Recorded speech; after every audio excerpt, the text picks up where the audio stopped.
Welcome to Thursdays at 3 p.m. Eastern Standard Time. My name is Jesse Ott, the host of this podcast, which is all about beverage innovation. I talk with innovation pioneers from agriculture to glass. Thank you for listening, and be sure to subscribe to be notified of all new episodes. Hello, everybody, and welcome to Thursdays. I am Jesse Ott, and I have Debbie Wildrick here, owner and founder of Debbie Wildrick Consulting. Excited to have you here, Debbie. Thank you. I'm excited to be here today. Yeah, excellent. Well, where are you calling from? I'm calling from Naples, Florida, and it is hot and sunny here. Hot. Yes. Super hot in Florida this week. So where are you originally from? Well, my story is I was born in Cincinnati, grew up in Indianapolis, and got to Texas as fast as I could. I have been in Florida and Colorado recently in the last 10 or so years, 10, 12 years, but I spent most of my career and certainly a lot of growing and selling and building in Dallas, Texas. Okay, yep. I'm familiar. I've lived there for a few years myself. Yeah. And I came back in September 2022, right before Hurricane Ian. Exactly. So you moved to Texas. Was that to go to college, or did you start working there? I actually moved to Texas to follow my first husband, who woke up one day and said, "How'd you like to move to Houston?" Because his best friend had moved to Houston. And I was already in the food and beverage industry, in the food and beverage business. That's really how I got my start. I worked for a major retailer in Indianapolis and then went to work for a food broker. And so I was able to actually, when he said he wanted to move to Texas, I was able to call my leads, and it just so happened that I became the manager of the field sales office for the Clorox company, which was the Kingsford Beverage division, the Kingsford Charcoal division and food division. And so I started my career there, and it was there that, of course, we split and eventually, and I had a couple of mentors there who really loved what I was doing and encouraged me to get into sales. So I actually moved to Dallas and started working for a major food broker in Dallas that really it showed me the ropes, because I believe in this industry that it is absolutely important. And this speaks to, the entrepreneur who really comes to fruition to develop a food or a beverage and has no industry experience. We talk about this a lot over the years in this industry. I was a merchandiser calling on Kroger stores in the Dallas Fort Worth market, and I worked wall to wall, managing the shelves and selling displays and understanding, checking the SKUs, the item tags, and cleaning honey shelves, everything. And I believe that that in order to really know and understand and grow in this industry, that you have to start on the street. Yeah. Yeah, absolutely. I mean, that story's been told time and time again. I mean, you don't really understand the job and the job function and the pain points if you don't really understand the whole piece of the pie. Yeah, for That's sure. right. That's right. Yeah. Yeah. So you went to the University of Texas, correct? Was that after you started working? So that's part of my story. I didn't necessarily, when I thought about this today, because my story is, I was married early. I talked about going to Texas, and I really didn't plan on taking it this direction, but it's a really cool part of my career, because I was going to IUPUI in Indianapolis, which is, I was going to Indiana University's, the division, and commuting to school. And my husband decided that he wanted to move to Houston. And So when we moved, I eventually took that job up in Dallas after we had split. And I looked around the building, and it was a big major food broker in the Dallas market. And I looked at all the executives and I said, every single one of them comes from the manufacturer side. So they came from Procter and Gamble, they came from the Clorox company, they came from General Mills, they came from Colgate, and they also all had a degree. And I had an associate's degree, basically. So and by now I'm really looking at my third promotion while I'm at the food broker, and I decided to go back to school. And so I went to the University of Texas at Dallas, Mhm. and I finished in 2.5 years at night while working full time. With the And promotion? with the promotion, Wow. this was my third. I I think I started during the second promotion, and then the third promotion I was marketing, and I was building promotional materials for the sales team to take to headquarters, the headquarter retailers, and going to school at night, working full time. I was, believe it or not, I was at a Moody Blues concert with a lady who was the field sales manager for a brand called Sundance Juice Sparklers, which I happen to be representing from a marketing perspective and working on for the broker. And I told her at the Blues concert, I said, I'm going back to school, and I really would like to go work for a manufacturer. And we were just talking, we became friends, and lo and behold, her regional manager, which we these were broker managers, just like in um in the alcohol industry. You've got distributors, and you're managing the distributors. And so we were launching a brand called Sundance Juice Sparklers, and it was going across the entire US, and they were using brokers, even though they were owned by the Stroh Brewery Company. And so it was a DSD environment, direct store delivery, but they hired brokers all over the country. And I was working on that, and she lost her region manager. He left to go to work for somebody else. And she actually came and spoke to me after she had spoken to the leadership at my company and said, would you like to interview for this job? And I said, yes, I'd love to. So Nice. yeah, she sent me up to Stroh headquarters in Detroit to interview. And had a great time. I was really,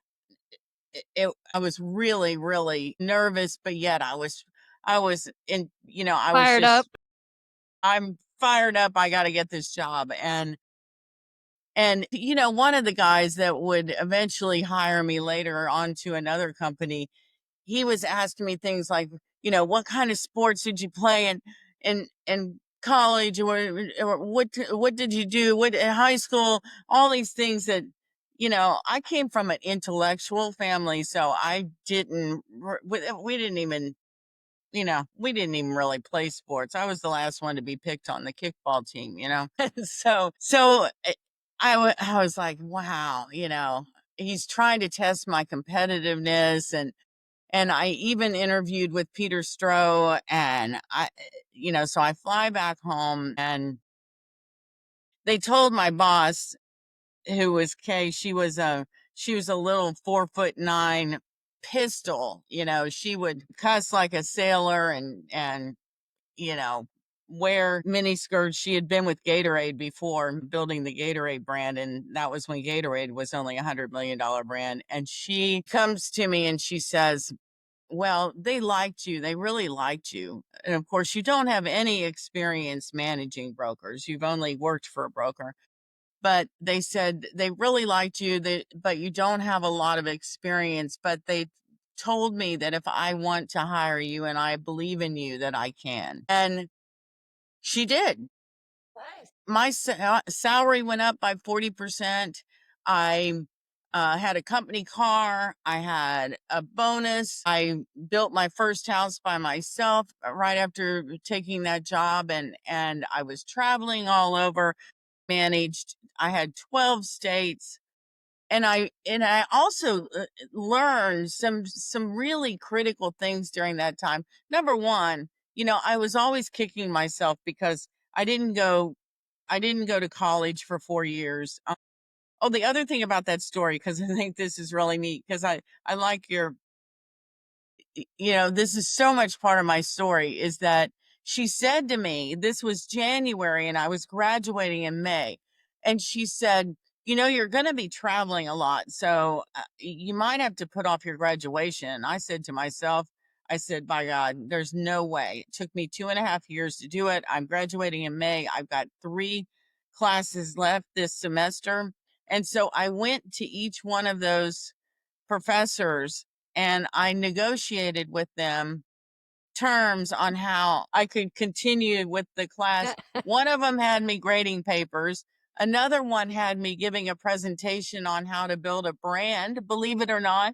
And I gave it on building a brand using the broker system when you're owned by a DSD company. Was That's And I know cool. I'm using terms that, not everybody may know, but I know you know.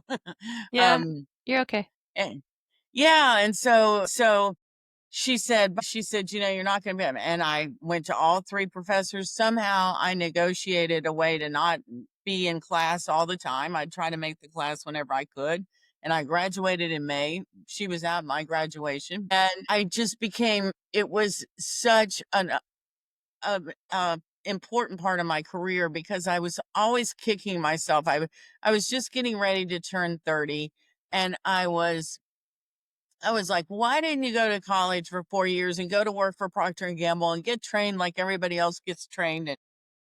And now you're behind, and you're making $24,000 a year, and yeah, you've been promoted, a good job, but this was career changing. And believe it or not, I saw her on an airplane 20 years later, and I still go, I tell her she believed in me and changed my career. And not only that, she was, she was fun. But she was aggressive, and she managed the brokers, even though she had a regional manager. And I remember that I said, okay, I've also got to learn how to manage K. And I've got to go into my broker system, and um I've got to teach them to respect me. And so we would, of course, she followed me around for my initial meetings, and I would sit at the head of the table and I would start the meeting. And by, 5 to 10 minutes into the meeting, she'd be doing a lot of talking. But, I would meet with my brokers separately. And I just learned so many things by that first career change that really took me a long way in my career. And it also, I will say about that first job and even later jobs, is that this was a new brand. We were the first, we called ourselves a new age beverage. We were 70% juice, 30% sparkling water. And the only thing on the shelf was Coke, Pepsi, and Dr. Pepper, and Perrier in a green bottle. Bottled water the way that it exists today wasn't Yeah, even on the shelf. not even close. Yeah. Maybe So some Capri Suns, but that yeah, doesn't have Capri sparkling in Sun. it. Yeah, exactly, exactly. And we built that brand to $100 million brand, and Wow. we got bought out by some investors, and I ended up leaving and going to work for an early stage a bakery company, and building that brand for a couple years. And then I went to work for Tropicana, and I was on the team that built the single serve juice business in the convenience store and food service business, and also, moved through their system and promoted a couple of times while I was there. And that led me eventually to 7-Eleven, which led me to lead all of beverages for 7-Eleven after a couple of promotions, and it was a $4 billion business. Um, it's a career path that had certainly its ups and downs, but I've always been in an entrepreneurial role. Even 7-Eleven, even though it was a 70-year-old chain by then, but we were always bringing on new products. We were challenged to create our own products, and so I created That's products in every cool. single category. Yeah, yeah, yeah. Oh, that'd have been so much fun. Yeah, yeah. And then that takes me up to, the startup days. So I don't know if I should stop now, but No, keep going. No, I wanna hear more. Keep going. okay. All right. So 7-Eleven, which was really, really fun. It was the one of the hardest jobs, yet one of the most fun jobs. And I actually, because I was so because I was so good and so well known, and I came from the supplier side, that job has really made me famous. And I've got on my new website that I've been touted as the queen of beverages, and people still to this day. I was really thrilled to be on the forefront of launching and helping so many of the brands that we know today, the famous brands that we know today, that got built, like Vitamin Water, like Honest Tea, like Fiji, that came to me in the early years of my 7-Eleven days, and became brands. And I would still have I would still have people come to me many years later and say, "Oh, Debbie, thank you so much. I just had somebody do it a couple of weeks ago." He said, "You're definitely the queen of beverages. You're the one that helped me get Fiji into 7-Eleven." That's awesome. Yeah, it was awesome. And I'll digress for just a little bit before I move into, what led me into really the startup industry, because I tell lots of stories about making decisions, and I believe that having the experience of making the decisions that were dependent on having products on the shelf that left the shelf into the consumer's hands and into their mouths over and over again, because our job as merchandisers was to make sure that our stores had products that we offered to them, that they could continue to have sales and profits. And that's what our job is as a retailer. And so, we were constantly 7-Eleven's a little bit unusual in that we introduced new products 52 weeks out of the year. And we could, especially through our distribution system, we could turn that around in 6 weeks if somebody came to me with a new product. And Wow. but yet, yeah, still managing our categories. And so Fiji came to me, and I was managing the water category from a tiered perspective. So you have a premium tier, you have the mainstream tier, and then you have the value tier, which was our own brand, which we called Classic Selection. And then the mid tier is where the bulk of your business is. And the premium is really, it still remains only about 10 to 15% of the total bottled water category. And so I only had Evian on the shelf, and I really couldn't afford to have another premium brand unless that brand would be able to grow the category. And water, what's different about water, really, and there are a Uh, lot of differences about water, and I've been it in the depends water on if you business. believe what they say on the bottle or not. Yeah, exactly, exactly. And it is regulated though, but Anyway, Fiji comes to me and they've got this square bottle.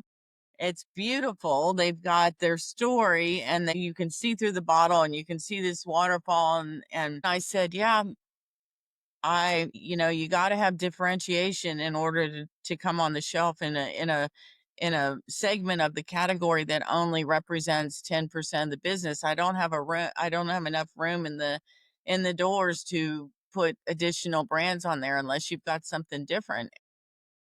And that was my decision on Fiji. Nothing really about the water except the mystique. But the bottle was different. And sure enough, they were at about a $10 million brand at that time, and they became eventually a $200 million brand. And I love stories like that because I'm in the process of writing a book and a program, and the number one thing that you have to have in order to really understand that you've got a viable product is, do you have the market opportunity and is there a consumer need? And behind that, my pillar number two is product differentiation. But those things are critical to understanding whether or not you're going to have success. So, Yeah, 100%. um, yeah. So I Interesting. followed. Yeah. That is that is just crazy times to be involved in, a big, enterprise. I mean, 7-Eleven is massive. Well, and we were 5,500 stores then, an $11 billion company. And the beverage business that I ran at the end, which was all non alcohol, including juice and milk, and it was alcohol. I ran all the alcohol brands and I ran Slurpee, Big Gulp, and 7-Eleven coffee. So I was the first senior director to actually run what we called both proprietary and bulk beverages. And there's a lot of synchronicity there. I had six category managers working for me. The guy that was running the alcohol business, which was primarily beer, but he had put together a whole wine program with end caps that still today 7-Eleven still does pretty good with it. Even did Two Buck Chuck, followed the Trader Joe's, um, which at the time was two buck chuck Yeah. wine. And Yep.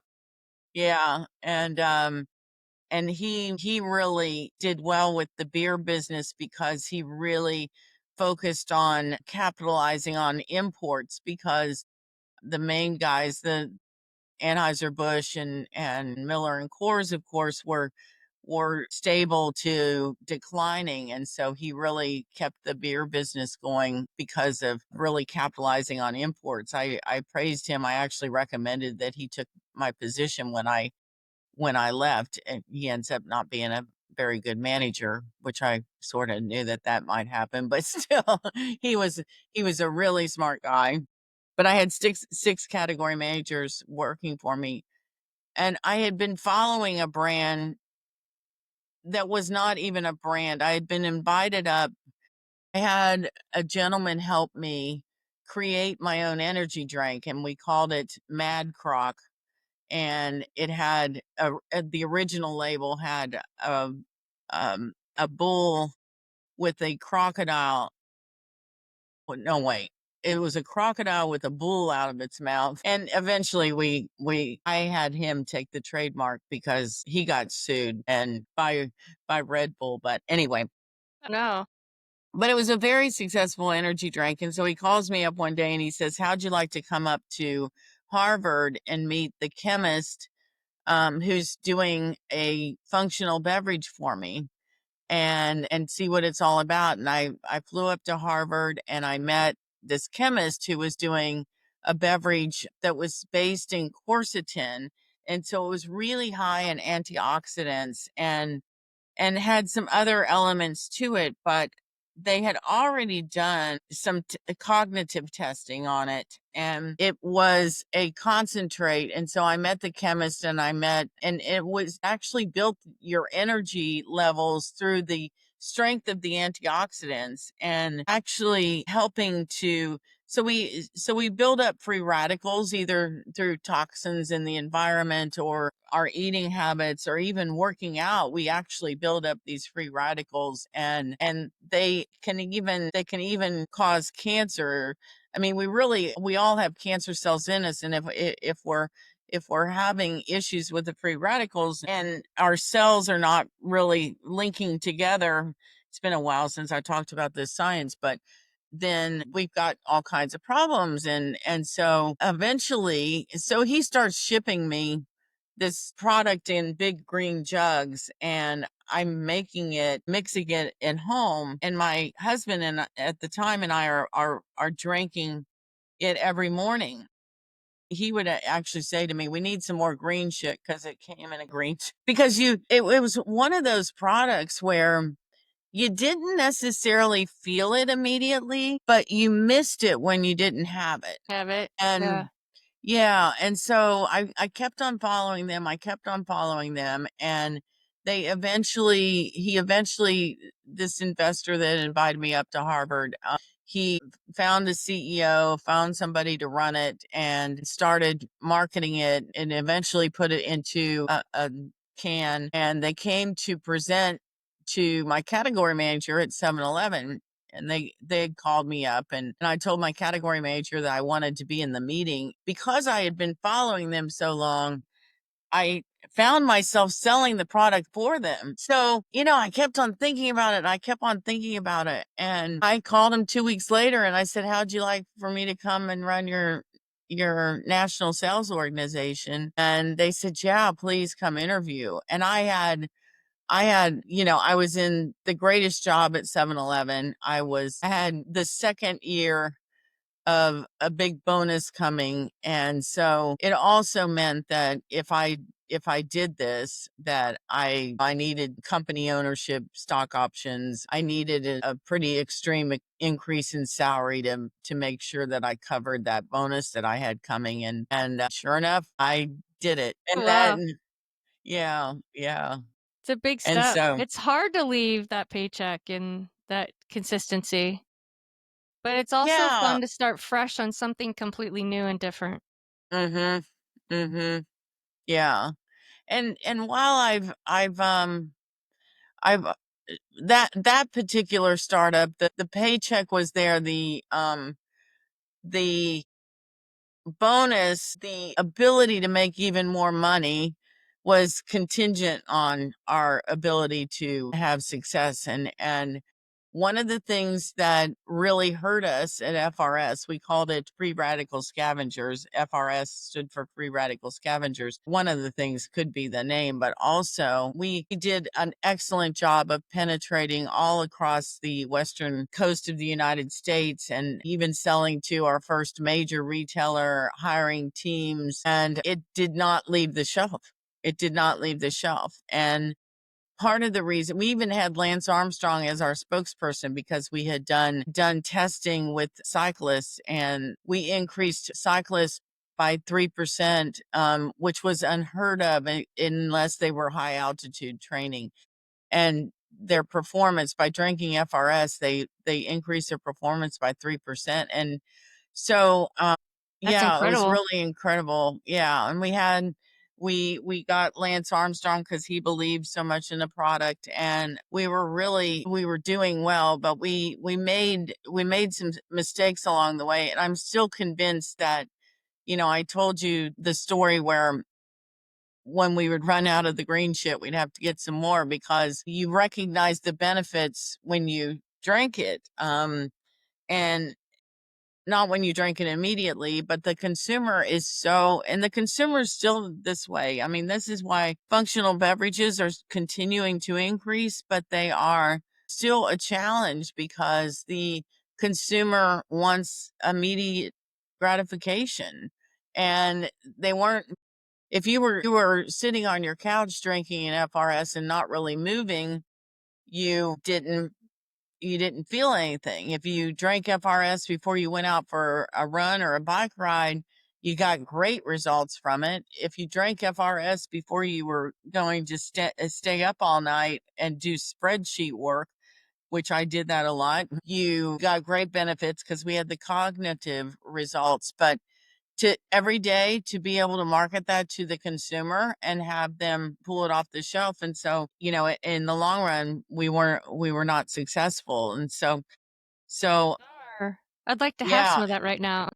I know it's not even on the market anymore. It tried for a long time, but yeah, yeah, yeah, it was great. Hmm.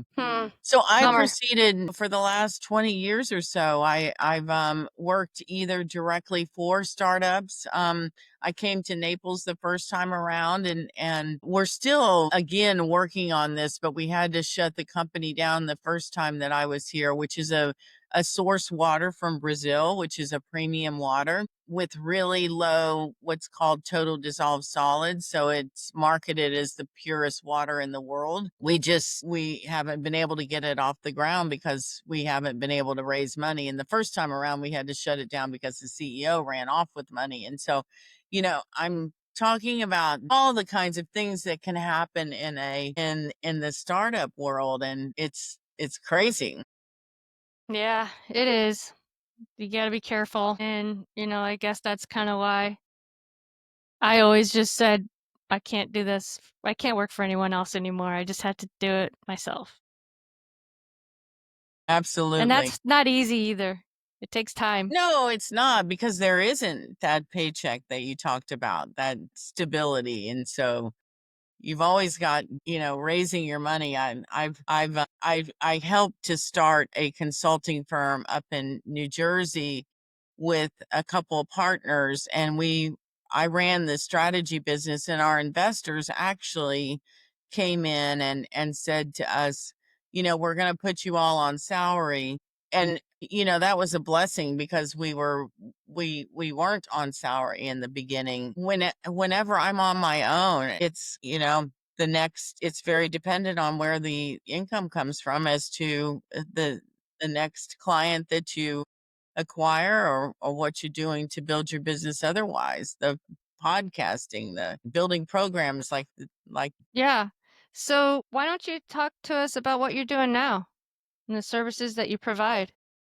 yeah, that sounds great. So I'm working on building a program, and the program is the 10 pillars of a successful company, and I'm actually going to start the beta in about 40 days. The program will take you through the 10 pillars of building a company and how to make sure that you're doing all of it effectively. And that's because so many people who start companies, the entrepreneur may start it right out of college.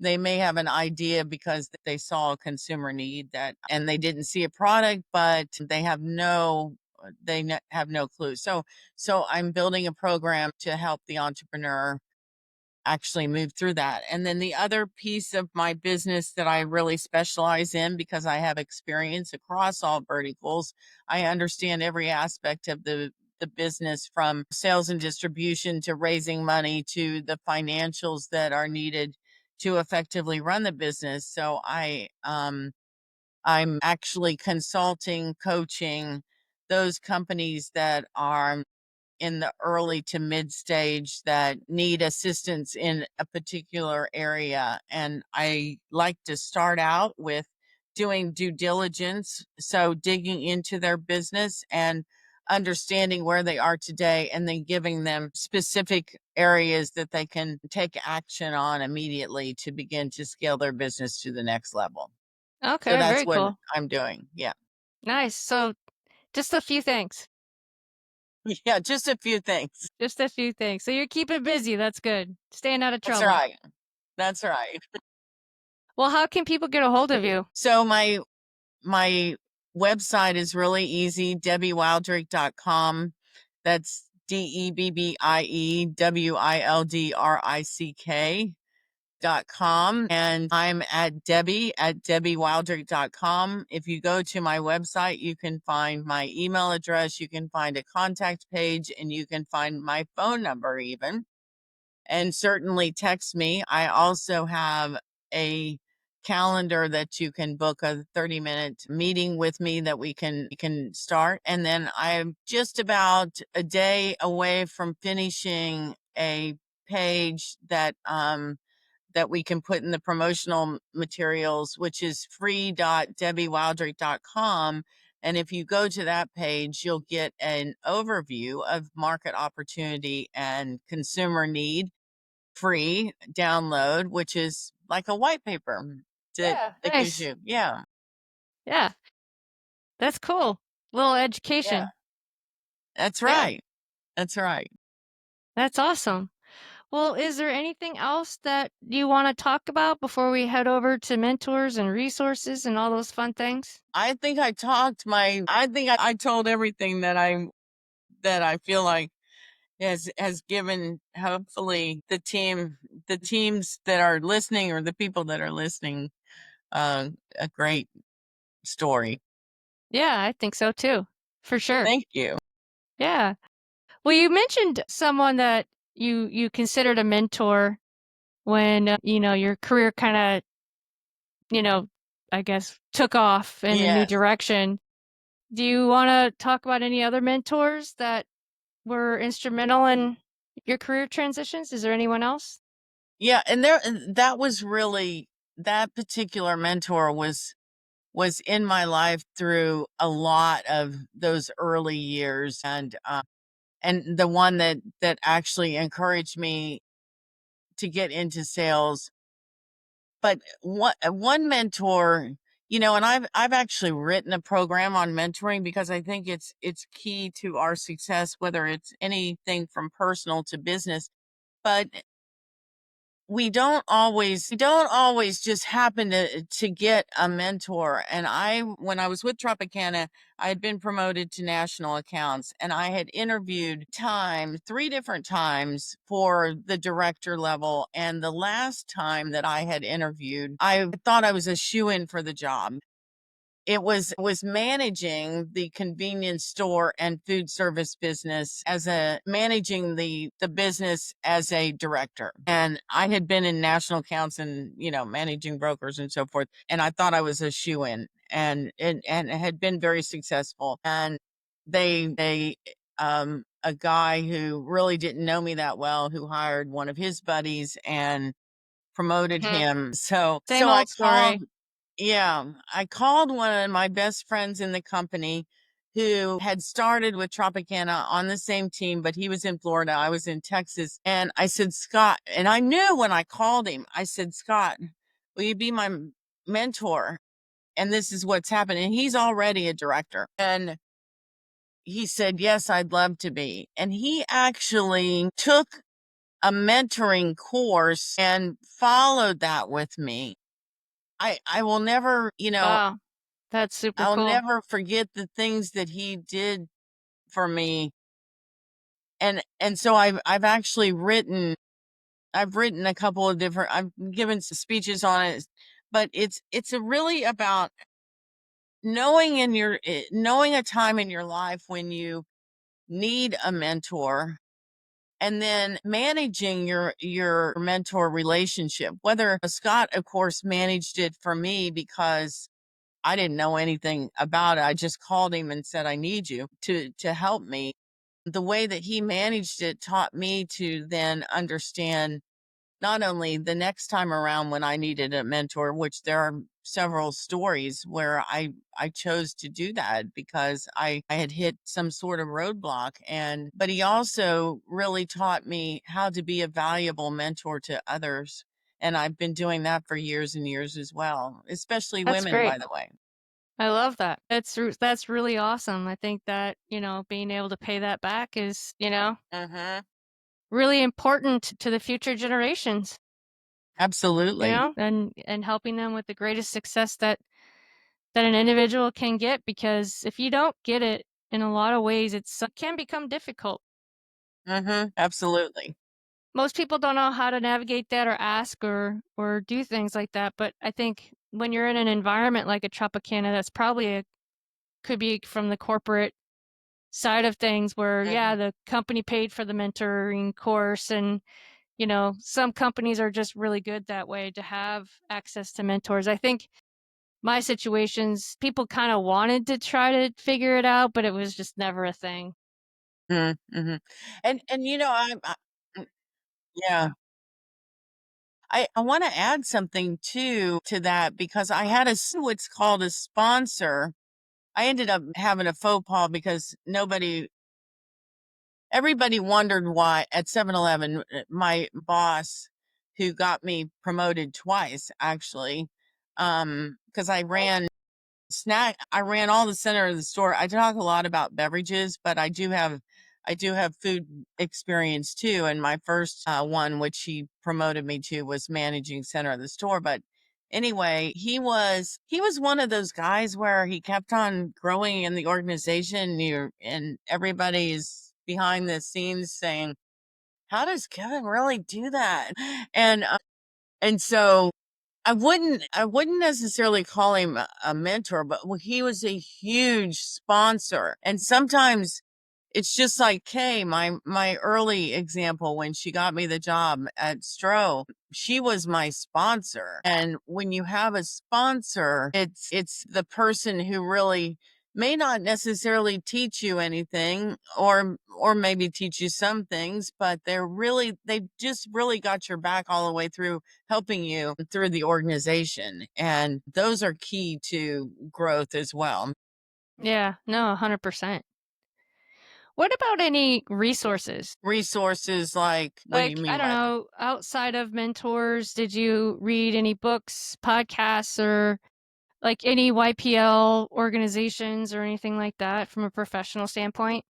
Yes, absolutely. Well, I'm a geek from that perspective too. First of all, just had my Toastmasters meeting this morning. I've been a Toastmaster since I was 25 years old, and That's it's a great. public speaking organization, of course, but I've been in leadership roles and I'm just such a believer in self-help. My mentor that encouraged me to get into sales originally, he always called me really shy, and I was considered shy in high school, and making the decision to join Toastmasters years ago helped. But I also became very involved with Anthony Robbins. And eventually, when I got the big job with Stroh, I would sit on my bed at night and listen to his tapes. And I had to go walk on fire. The things that Anthony Robbins taught me over the years have been huge things that I still use.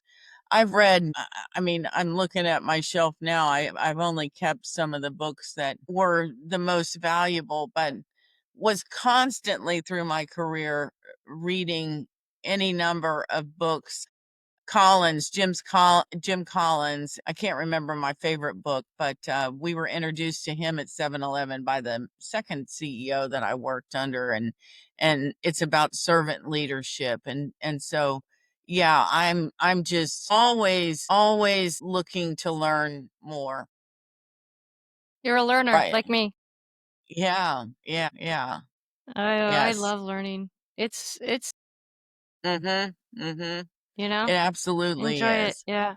So, what about pain points that you're seeing in, the industry now? I don't know if you have beverage and or food, clients at this point, but Mhm. what are you seeing as the main pain points that they're experiencing now? Well, certainly the environment. I think the biggest pain points is that we're in this stage where, well, first of all, the especially the entrepreneur believes that social media uh, can do everything for them. And I like to say, even having 100,000 Facebook followers is not even beginning to reach your consumer base. But the challenges that we have in this industry is that the consumer has changed. Certainly COVID has changed the way that we shopped, the way that we consumed, the way that we consume messaging. However, we haven't necessarily figured out how to do it differently. You know, we're still launching in the same way.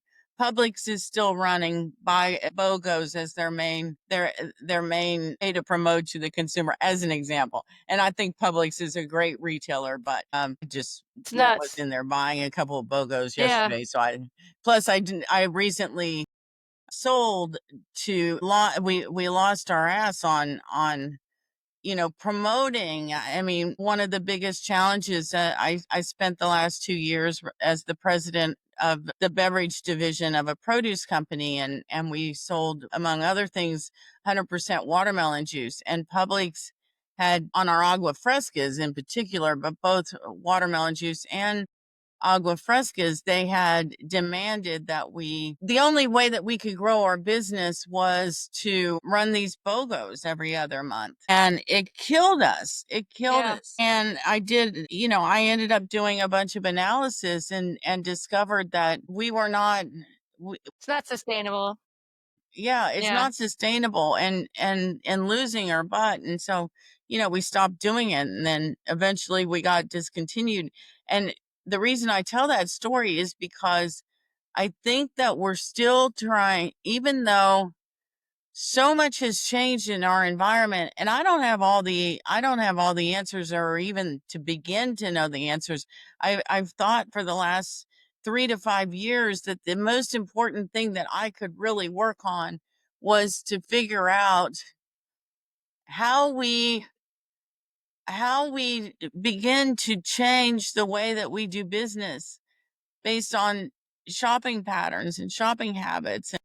And so I think that's probably the biggest struggle right now, is that we're in this middle of the road. And then, recently we had all inflationary issues that have, killed us with regard to our food consumption, and certainly our cost of goods if we're on the manufacturer side. So that's the biggest pain point. How do we move forward effectively? And how do we make a difference? I actually did a podcast last night, and he talked about, do you really see products that are different coming out anymore? And I go to the biggest trade show in Anaheim every year, and you walk away from there and you think about, now, what was the most innovative product that you've seen? And there's always a handful, but can we really differentiate enough with the consumer? Yeah. I think that it's yes. I just think that you gotta find them. And, Yeah. like, one of the best cocktails I've ever had, they just didn't make it because marketing or whatever the case may be. It's so upsetting because the flavor and, all the things were there, it's just they couldn't. I don't know, I wasn't, that involved. I interviewed them, and I thought they were some of the best cocktails I've ever had, and, you know, they just don't always make it. So you gotta find them, and that's something that we do with specialty brands is we find those brands that are unique and different, and it's been a lot of fun seeing what's out there because 'cause we're talking to people all over the world with different products, Yeah. and a lot of them aren't even in the US yet. So, but you're right, like, it's either gonna be a really good story, there's a reason you created this company, or you're really different. Uh-huh. Hmm. Well, and I like to say, in creating the 10 pillars, that there's so many things in addition to, that's the starting point. But if you're not ticking on at least 8 of those 10 pillars really, really well, you've a much greater chance of failure. And one of them is financing. Yep. One of the biggest reasons that people don't make it is because they run out of money, or they don't start with enough money. Yeah. They don't understand, especially people that are from other cultures, they don't necessarily understand all the laws and rules of a different country. I mean, that's a huge learning curve. Hmm. I'm Hmm. finding out as we're exporting products, so Label requirements are different, size requirements are different, Mhm. ingredients are different. They have a lot, the EU, as we know in the UK, they don't allow a lot of the things we allow here. So we got to check all the ingredients and make sure it fits within the law. Yeah, absolutely. About your outlook, what are you thinking for the rest of the year? Are we gonna finish strong? Well, I am very optimistic. I'm really optimistic that we're going to finish strong. And I'm a big supporter of the craziness without naming names or getting into any kind of politics, but I'm a big supporter of what's going on right now. And I believe that it is going to change, that we're only going to go upward and onward. And um things like egg prices have already come down. The strange thing is about gasoline, which I have a little bit of interest in oil and gas. So I understand it a little bit differently, that just because gas prices were really low right after COVID hit because oil sunk, and we don't really want oil to sink because some of us get royalties from oil that we need to be producing here. Anyway, I'm watching this morning. I drove up airport pooling and it was 2.99 on every gas station, and this afternoon it was 3.20, and 2 days ago it was 3.40. And I know a little bit about gasoline and how you manage it because of 7-Eleven days, but it's like, boy, it's crazy. But I think that we're going to see very positive growth and changes over this year and beyond. Well, that's good. I think so too.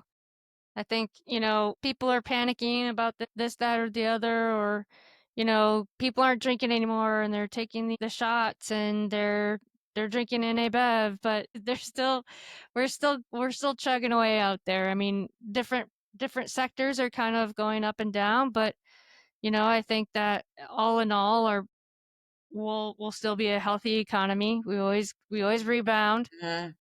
I think we do need to get inflation under control and interest rates down because what is it, 7% for a house now?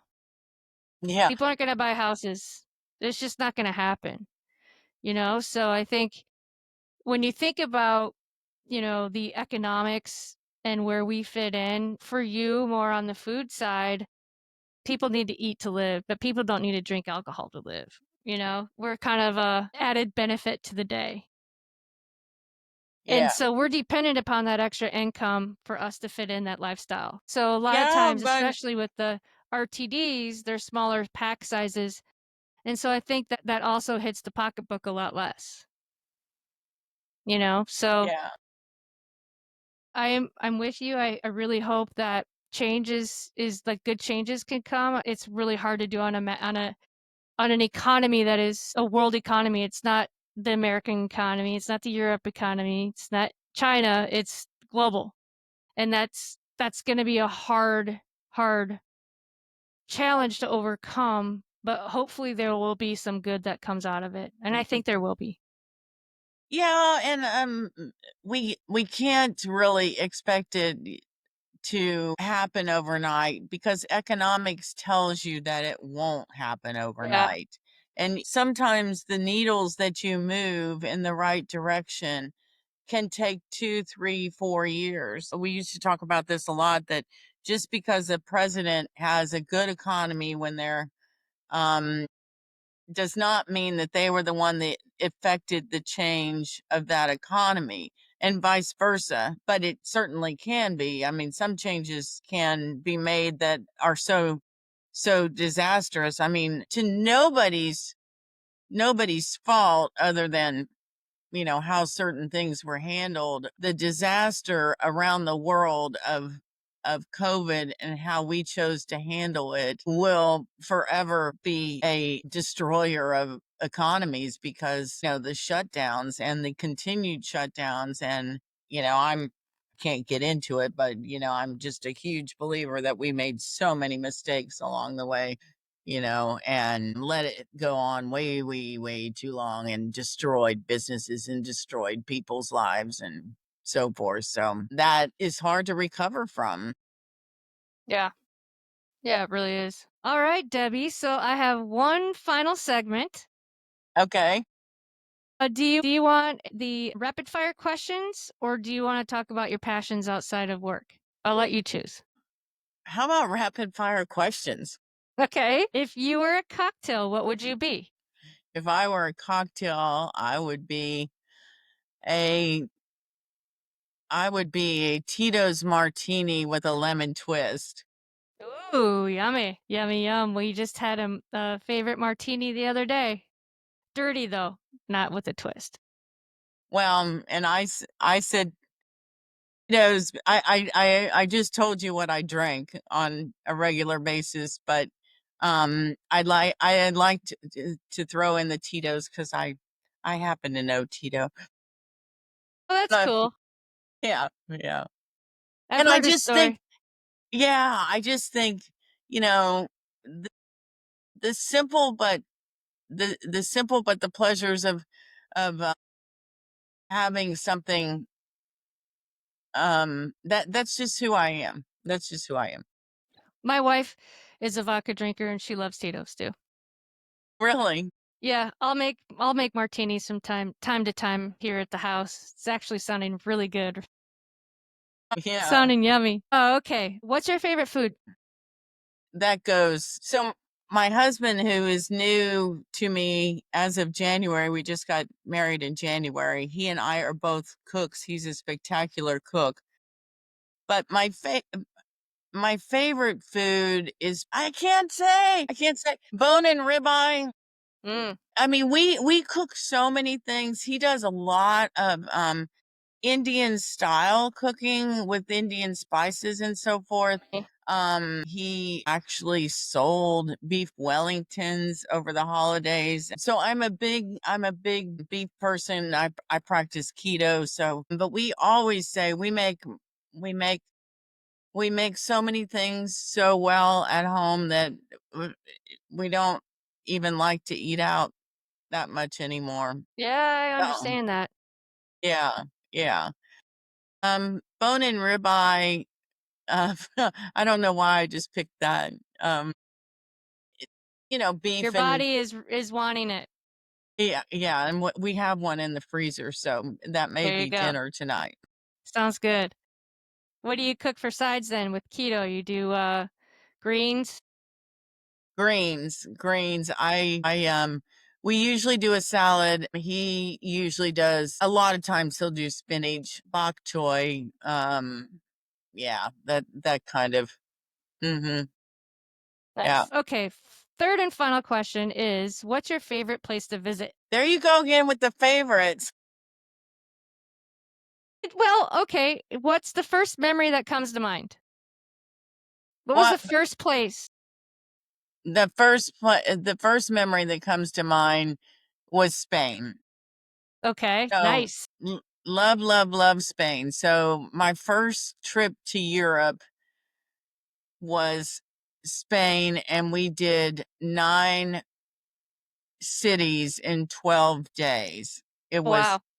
it was awesome. Flew into Madrid and out of Barcelona, and I've been back a couple of times. We just got back from a 9-day trip in Santa Monica, which I wouldn't have called that. I've been there so many times, but we had a great time. And we're going to New York City for a wedding in a couple weeks, and New York City's also always a great city to Always, yeah. visit. Yeah. I Yeah. lived there briefly. It was interesting. Yeah. Interesting place. Yeah. You could get some of the best meals with the best wines for affordable price even in my 20s because there's just so Really? much Yeah. competition, you know? Mhm. Mhm. Yeah. Yeah, I do miss the food and wine culture, cocktails, bar hopping, the Sundays where you just go from place to place, neighborhood to neighborhood, and then you can't walk for 2 days, because you Yeah. eaten all the junk food and you've had too many drinks. That's right. That's right. But you meet people from all over the world. It's such a incredible, Mhm. Absolutely. Absolutely. And I well, think I've Debbie, forgotten. Oh, go ahead. I I was just gonna say I've traveled quite a bit all my life, and so I've I've been to most of the states, not all of them, and I've been to a lot of countries. I had somebody come to work on something on the house, and he said that he's been to 23 countries. Now, my husband's probably been to more countries, and he was born in Africa. But I decided I was going to stop and count how many countries I've been to, and that now you're by those questions, you really got to my personal interest. Yep. Travel. Travel and food Yep. and Yep. wine and wine. Yep. Yeah. Right up my alley. Yep. Well, we're going to Montreal this summer, so I've not been to Canada, so I'm excited.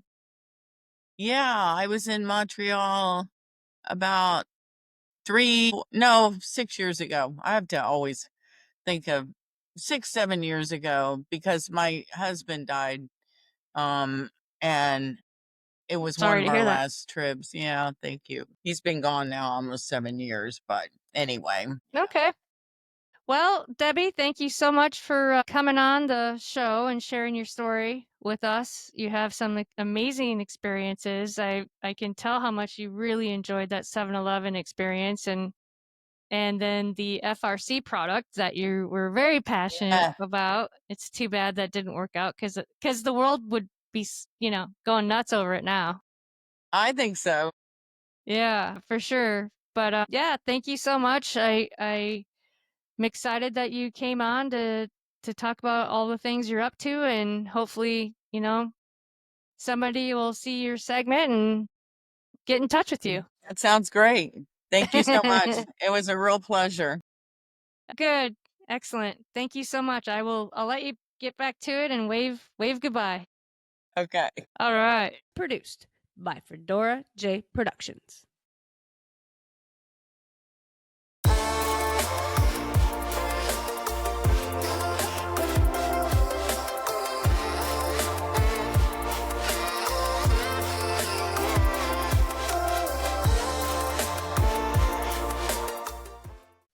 Tune in next Thursday and have a great week.